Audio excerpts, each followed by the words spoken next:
जी मज़ीज़ नाज़रीन, आपका अपना साजिद यज़दानी आपका फ़िल्मी प्रोग्राम लेकर हाज़िर है।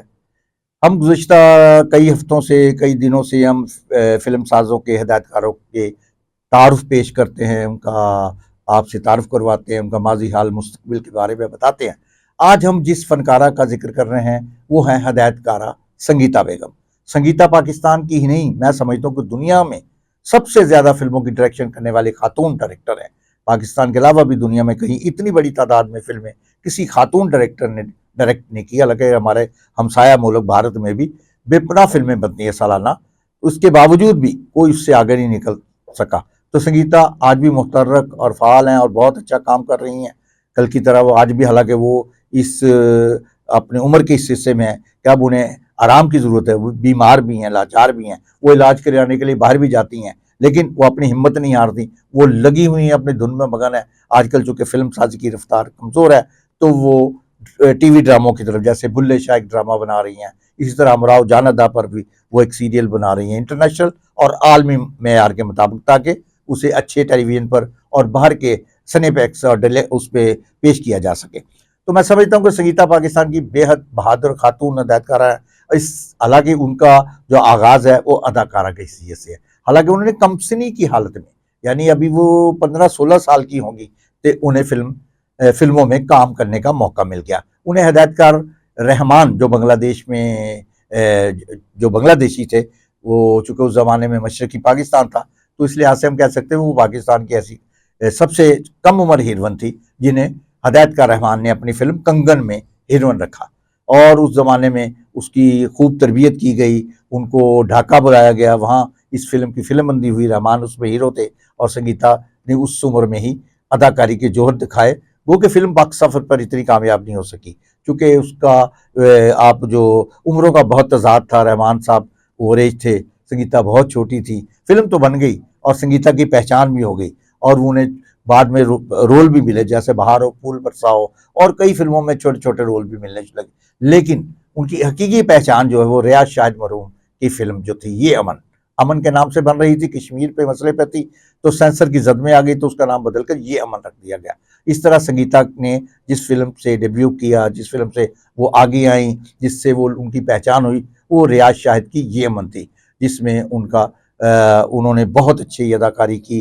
एक हिंदू दुशीज़ा का किरदार किया, जिस पर ज़ुल्म रहे और अमन भी हो, क्या मुमकिन है तुम ही कहो। ये गाना भी जो मलका तरन्नुम नूरिया ने गाया था, ये संगीता बेगम पर ही पिक्चराइज़ हुआ था। बाद में उन्हें मॉडर्न किरदारों में, वैम्पिश किरदारों में फ़िल्मों में लिया जाने लगा और उन्हें ज़्यादातर मस्तानी महबूबा इस टाइप की फ़िल्मों में, जिसमें उन्हें ग्लैमरस सिर्फ किरदार, इज़्ज़त फ़िल्म देख लें, बड़ा अच्छा रोल था, मगर उन्हें वो वो किरदार नहीं मिल रहे थे जो उस ज़माने में शबनम बेगम कर रही थी, निशो कर रही थी, या ज़ेबा भाभी कर रही थी, या दूसरी खातीन अदाकार। लेकिन संगीता को वैम्प के तौर पर या सेकंड लाइन में रखा गया था।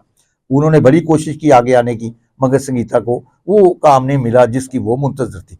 तो बिलाखिर उन्होंने फैसला किया कि मैं डायरेक्टर बन के अपनी फ़िल्म खुद बनाऊँगी, जिसमें वो मरकज़ी किरदार अदा करूँगी। इस तरह उन्होंने सोसाइटी गर्ल नाम की एक फ़िल्म, उर्दू फ़िल्म शुरू की, जिसमें मरकज़ी किरदार उन्होंने खुद अदा किया, सोसाइटी गर्ल का, जिसमें गुलाम मोहिउद्दीन उनके साथ थे। इसके अलावा उनकी बहन कविता भी थी।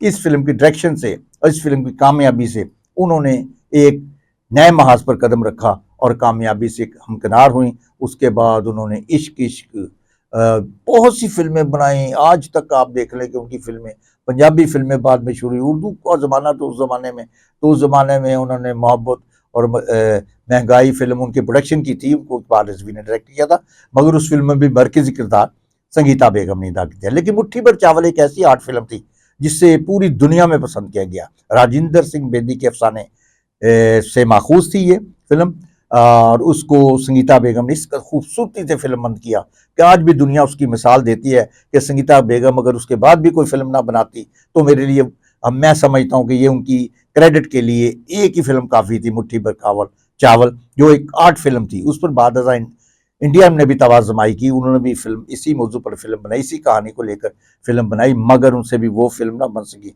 हालाँकि उनका एटमॉस्फेयर जो तो हिंदवाना कल्चर और सिखों के उसके मतलब था, जो पाकिस्तान में बनना नामुमकिन था, मगर संगीता ने नामुमकिन को मुमकिन कर दिखाया और उन्होंने इस पर निगार अवार्ड भी हासिल किया और बेशुमार अवार्ड्स हासिल किए। उसके बाद वो पंजाबी फ़िल्मों की तरफ भी आईं, तो पंजाबी फ़िल्मों में काम तो उन्होंने बहुत किया। लेकिन उन्होंने जब डायरेक्शन में आई तो बाद में पंजाब जो सेकंड दौर में जब वापस आई तो उन्होंने सुल्तान राही के दौर में, फिर शान के दौर में पंजाबी फिल्मों की रिकॉर्ड कामयाब फिल्में बनाई, जिसकी वजह से उन्हें बेमिसाल काम मिला और उन्हें अवार्ड्स मिले, उन्हें दादो तहसीन मिली। और संगीता इस तरह से मुबारकबाद की मुस्तहिक हैं कि वो पाकिस्तान की वो अदाकारा हैं जिन्होंने हदायतकारी के मैदान में भी कदम रखा और कामयाबी हासिल की। और ख़वातीन भी, ज़ीनत बेगम ने भी कई फिल्मों की डायरेक्शन दी, रीमा बेगम ने भी 2 फिल्मों की डायरेक्शन दी, इसके अलावा सीमा बेगम ने भी डायरेक्शन दी। कई ख़वातीन ने हदायतकारी के मैदान में कदम रखा, मगर जिस तरह संगीता ने साबित कदमी से फिल्म डायरेक्शन में काम किया, उसकी मिसाल, अपनी मिसाल वो आप है। आजकल वो टीवी ड्रामों से, फिल्मों से हटकर भी टीवी के लिए सीरियल और ड्रामे बना रही हैं और उसके लिए वो बेहद मुश्किल हालात से दो चार हैं, बीमार भी हैं। आपको जैसे कि मैं बताया, वो इलाज मुआवजे के लिए कभी उन्हें चीन, कभी इंडिया, कभी उन्हें अमेरिका जाना पड़ता है बार बार। और आजकल भी सुना है कि वो पाकिस्तान से बाहर इलाज की घर से गई हुई हैं, मगर वो हिम्मत नहीं हारती। वो अपनी मेहनत से, अपनी दयानतदारी से, शौक से फिल्म बनाती हैं और ड्रामे बना रही हैं। इस तरह यकीन है कि वो माजी की तरह हाल में भी कामयाबी हासिल करेंगी। अब चूँकि हुकूमत ने ये रियायतें दी हैं, फिल्म साज़ों को राहत दे रही है, तो इस लिहाज से मैं समझता हूँ संगीता अगर इस दौर में उसी स्क्रिप्ट को दोहरा दें या पुराने स्क्रिप्टों को दोहरा दें, मुट्ठी पर चावल को एक दफ़ा फिर बना दें, तो मैं समझता हूँ ये फिल्मी सनत पर एक उनका एहसान होगा।